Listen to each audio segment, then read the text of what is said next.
This is When Science Speaks, a new web series profiling innovative and interesting people working in science and technical fields, from academia to industry to the nonprofit world. We explore how to be a powerhouse advocate for science and your research, how to advance your career in meaningful ways that make you happy, and how to push back on the ongoing assault on science and other related issues of interest happening in the world.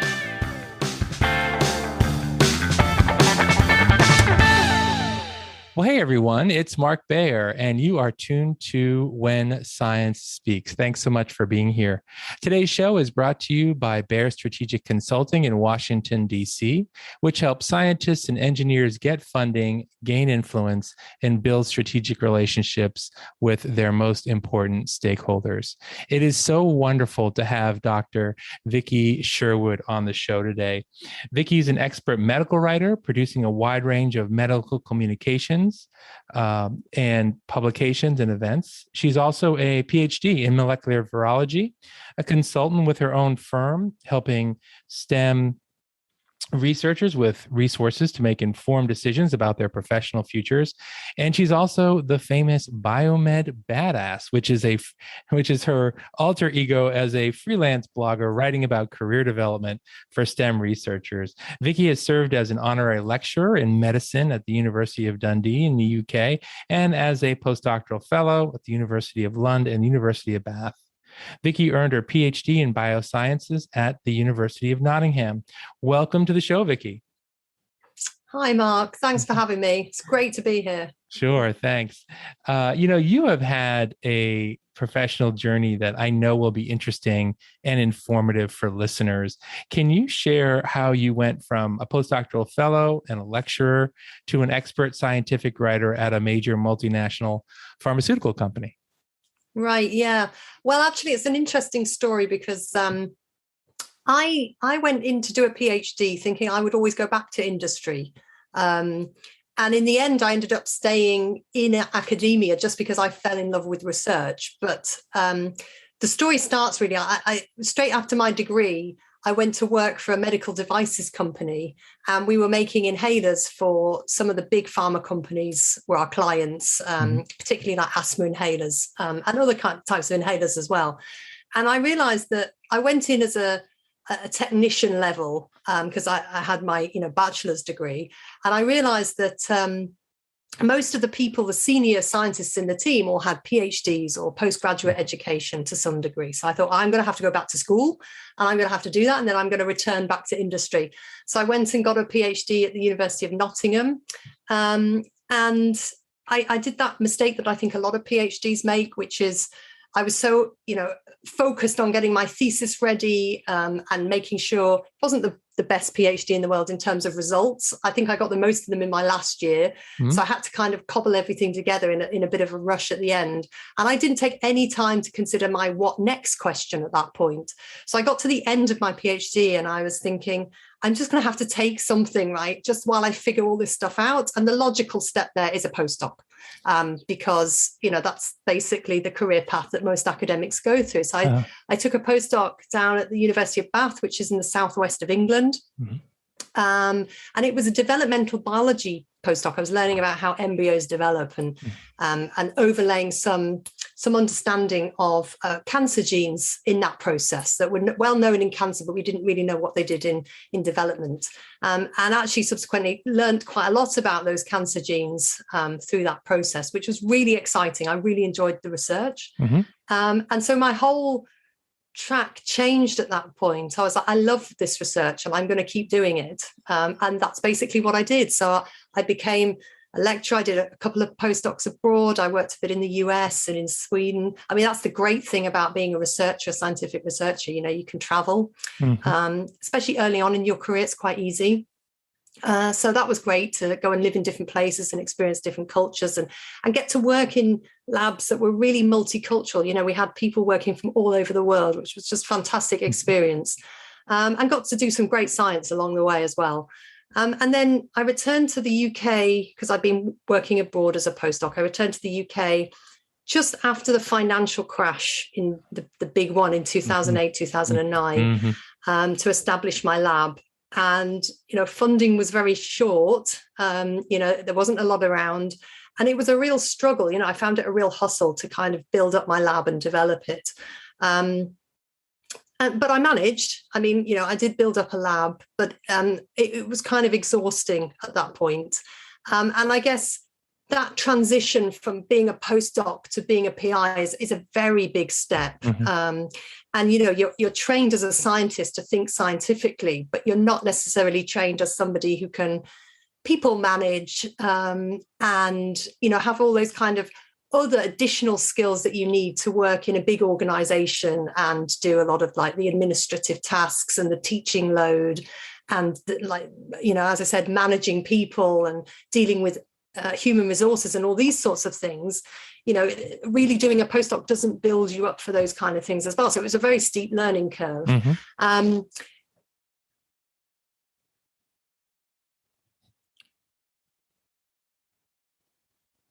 We just froze there. Their theses and getting everything ready. But there was a whole side to it as well that I was just really struggling with in terms of, I guess it wasn't really what I thought it was going to be in some degrees. There was a lot of like writing grants and getting funding in. Uh-huh. And I just started to think, gosh, I'm going to have to do this, right through until retirement, right? I'm going to have to keep, applying for grants, getting the salaries in. I mean, it's no word of a lie. It used to keep me awake at night worrying about where I was going to get some people's salaries from. Mm-hmm, everyone's mm-hmm. on a short-term contract, right. and people are relying on you. And I found that side of the whole experience of being a PI and running in my own lab as quite stressful. Yeah. So course. I started to have this rethink again about that industry career that I'd never gone back to. And was there something else out there, where my skill set would be better used? So I always kind of had it in the back of my mind, I guess, subconsciously. And I knew, there was good work being done out there. I enjoyed that year that I worked in the medical devices company. I enjoyed working with the pharma companies. And my research was very pharmaceutical focused. We were doing a lot of like pharmacodynamics and things like that. So I felt like that would be a natural step for me to go back into pharma. Mm-hmm. And so I started on this process, really, is all I can call it, almost like a research process to try and learn what other careers are out there, because I hadn't thought about this stuff for the last 16, 17 years that I'd been building my academic career. And it was a funny time because I was going through a kind of personal transition as well, I guess, because I was thinking, do I want to go? No, I don't want to go. I kept talking myself out of it. And so it was a process of around 2 years, really, of kind of research, finding out what was out there, and then actually implementing the transition directly. And what I learned was that by talking to people, you could really, develop a network beyond where you are at the minute. So in academia, I built basically a non-academic network. Mm-hmm. And through that,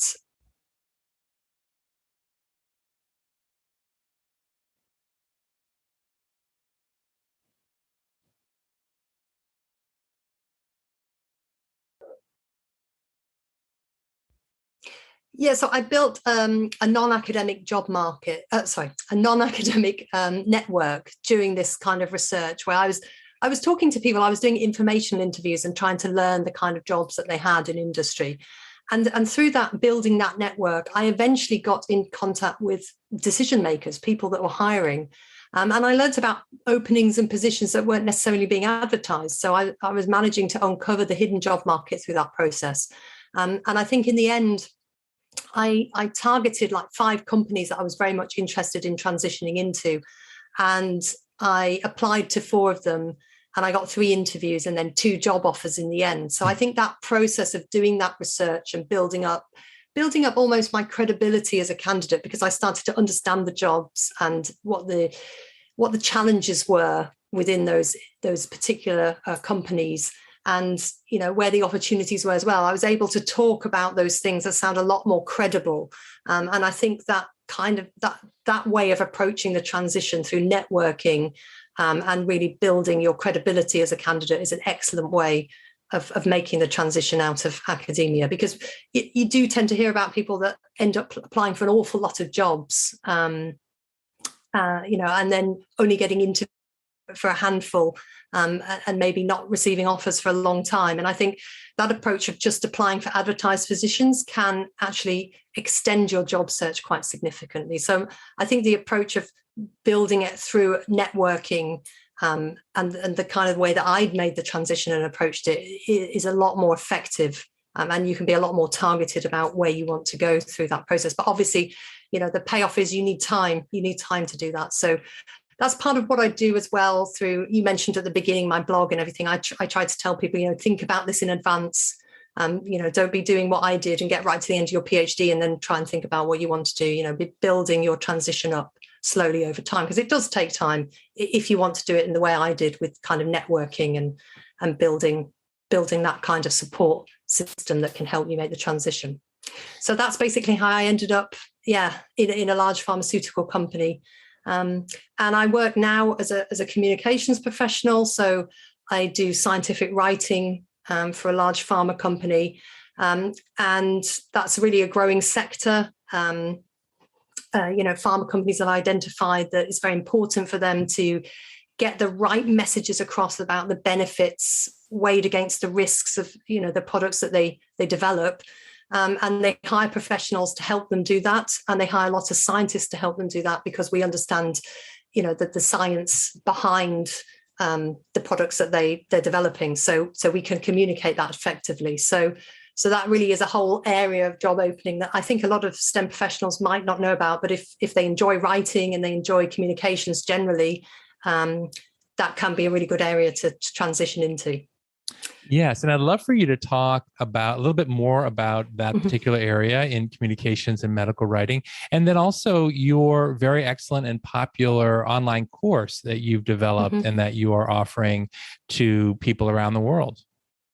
Sure. So let's look at medical communications first, and medical writing, which is the job that I do.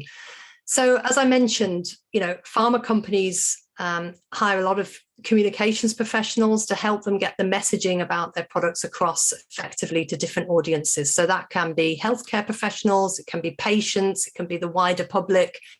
And so there's a whole arm in pharmaceuticals about how best to present these kind of communications. And I was always somebody that enjoyed writing, the scientific writing side of being a research scientist. So I'm actually one of those rare breed of people that actually enjoyed writing my thesis. I did find it somewhat challenging, but I wasn't hating it in the way some of my peers were at the same time when I was writing my thesis. So that was the first clue that actually I might, like a career in writing. And I also really enjoyed going to conferences, preparing the PowerPoint presentation, going and talking about my science, and at the conference actually talking to people after the event and the presentation as well. So I really enjoyed talking about science and presenting science. And for me, that was even, I guess, more of an excitement than being at the lab bench and getting the result in a way. So I guess it was a career that was always a good option for me. But actually, I was completely clueless about it when I was in academia. I didn't know it really existed as a career option, to be honest. I mean, I knew, you could be a scientific journalist and write, for magazines or news companies about science. But I really didn't understand that the pharmaceutical industry itself was hiring scientists to write about their data and their work. So I discovered this actually through all those informational interviews I did when I was talking to different people. And I actually,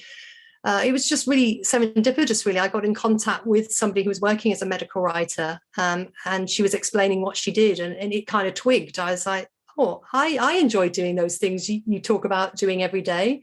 I could see myself doing that. And from that conversation, I wanted to talk to more people who were doing that job and learn more about it. And so that's kind of what I do. So we write all sorts of copy for pharmaceutical companies. So from publications to presentations to internal events that they do, we write up reports for those. And even I have over the years done a little bit of commercial work as well, borderline advertising, I would say. So there's really a varied scope of basic copy that we develop and write. And yeah, I guess it basically can be anything the pharma company needs in terms of kind of how they put their results out there. But the vast majority of what we do is kind of publications, congress work, that type of thing. You know, I want to ask you, because as you alluded to, it is rare to have someone with such a strong scientific aptitude and then also be an excellent writer, someone who enjoys writing in the same sort of brain. Usually people have one of those, but not the other. Personally, I'm on the communication side, right? My last science course was AP Bio in high school, which I enjoyed very much, actually.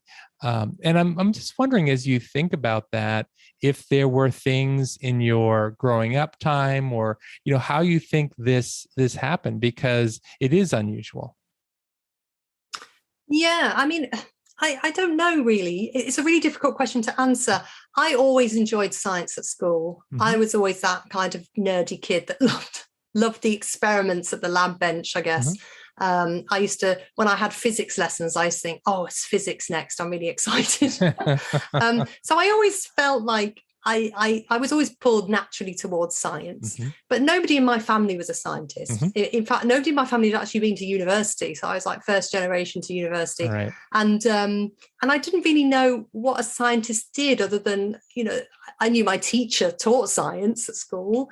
And I knew there were inventors and that, there were famous scientists who were doing really cool stuff and people working at NASA, but I really didn't know what the process was about becoming a scientist. So I kind of I went to university, I saw what the professors were doing, and I kind of just figured it out from there, I guess. But in terms of when I realized I enjoyed writing, I think it must have started, in college and early days at university when I was preparing, my coursework.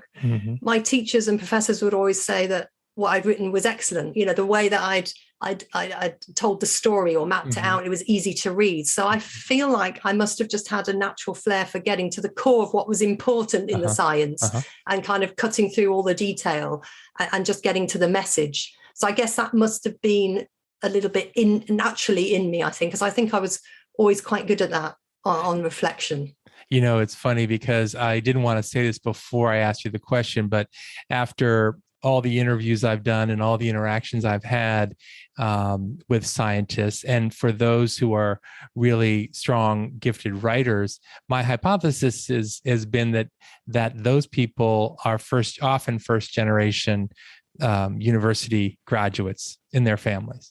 And so it's funny. Really? Yes. How interesting. Yeah. And I'll tell you why I think this is true. And of course, I'd love for you to comment on this.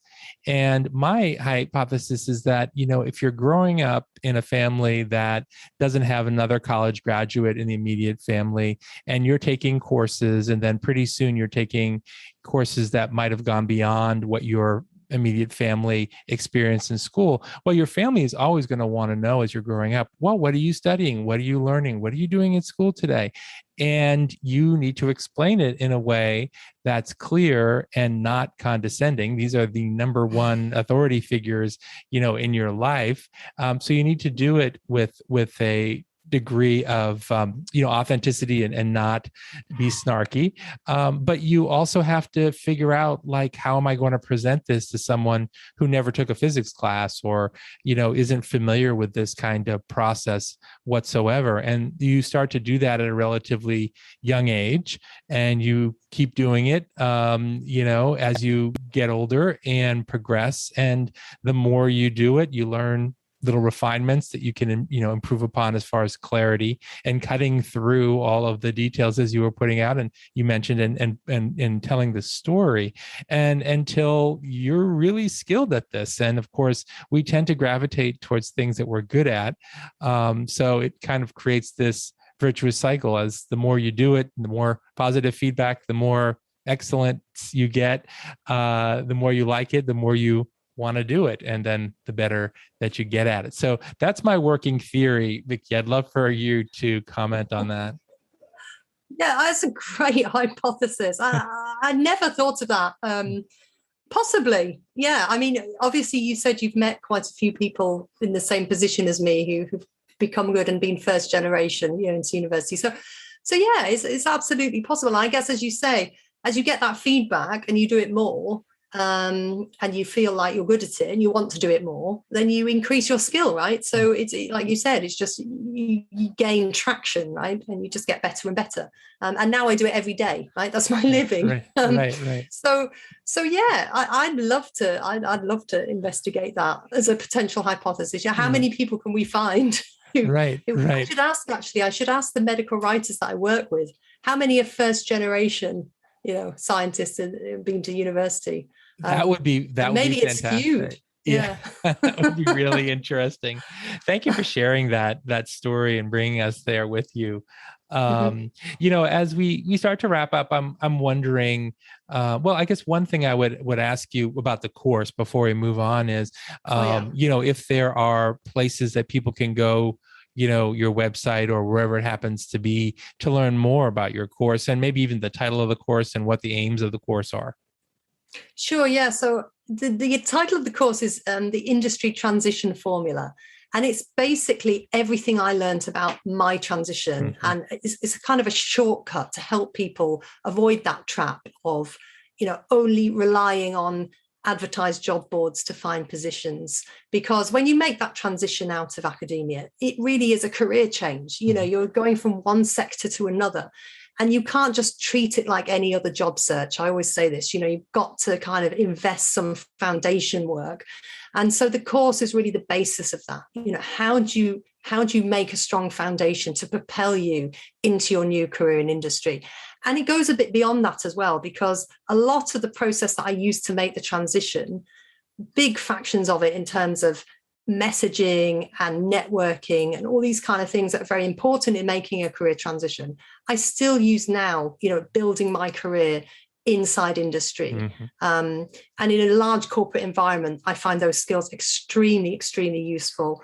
And so, anybody who takes the course, will take this with them, this skill set that will help them develop and grow in their new careers as well. So that's really the foundation of the course. And it's not really just built on my own experience. It's also built on, I've been writing a blog and I've been doing that and interviewing people who've made the same transition since 2018. So it incorporates all of those experiences as well. So it's really, I guess, a watertight system and methodology for making that transition. That's why I called it a formula, the industry transition formula, because it's a stepwise process in helping you make that transition. So if anybody wants to learn more about it, the best place to look for it is on my blog site. So I think, would you be able to share the link somewhere? Oh, absolutely. It'll be in the show notes. Yep.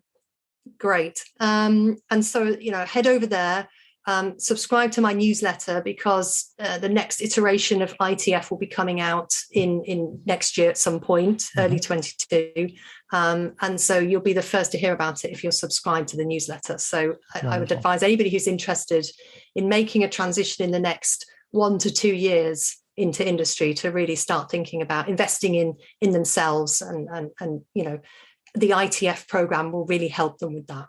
I love it. And actually that goes to my last question, Vicky, which is there, for people listening right now and they're nodding their heads yes, or thinking, yes, this is sort of the pathway that I'm thinking about, and they've already gotten some great nuggets from you on what they should be thinking about, and of course, more resources through your newsletter and your online class. I'm wondering, is there something that somebody sort of could start today and listening, that maybe just one thing that they could think about, whether it's thinking about pursuing a new skill or, what it happens to be, thinking about, some attribute that is really useful as you make the transition, or just one thing that maybe someone could take away from our conversation and begin to do today? Yeah. The single most important thing, and I have alluded to this during our conversation, is to talk to those who have done it, who have made that transition, and learn from them. The best people to learn from are those who have made that step. And, when I was making my transition, I tried to use the institution's career advice service. And it's good to an extent, but it wasn't built. It doesn't have that real world experience of what it's like to work in industry. Because in my institution, it was largely managed by people who had academic careers themselves previously. And I really needed to, when I was making the transition, learn from people who were working in industry and get that real world exposure.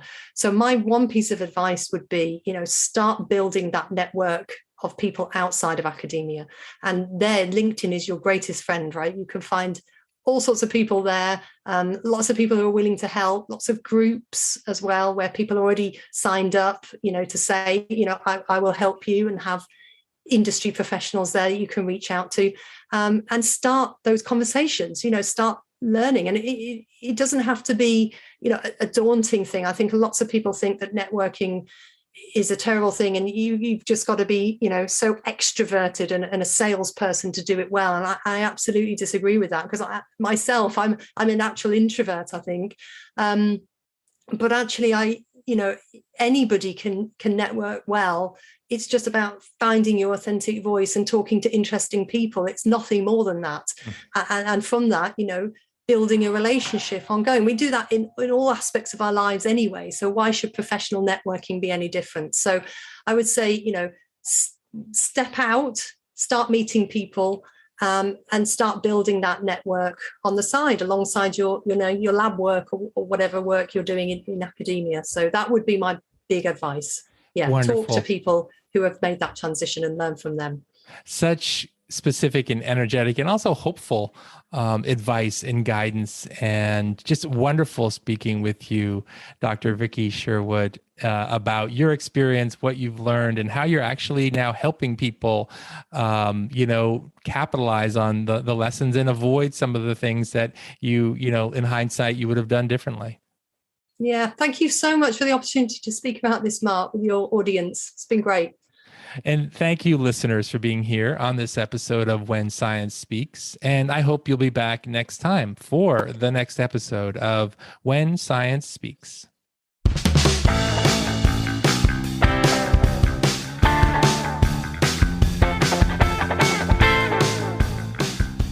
This is When Science Speaks, a new web series profiling innovative and interesting people working in science and technical fields, from academia to industry to the nonprofit world.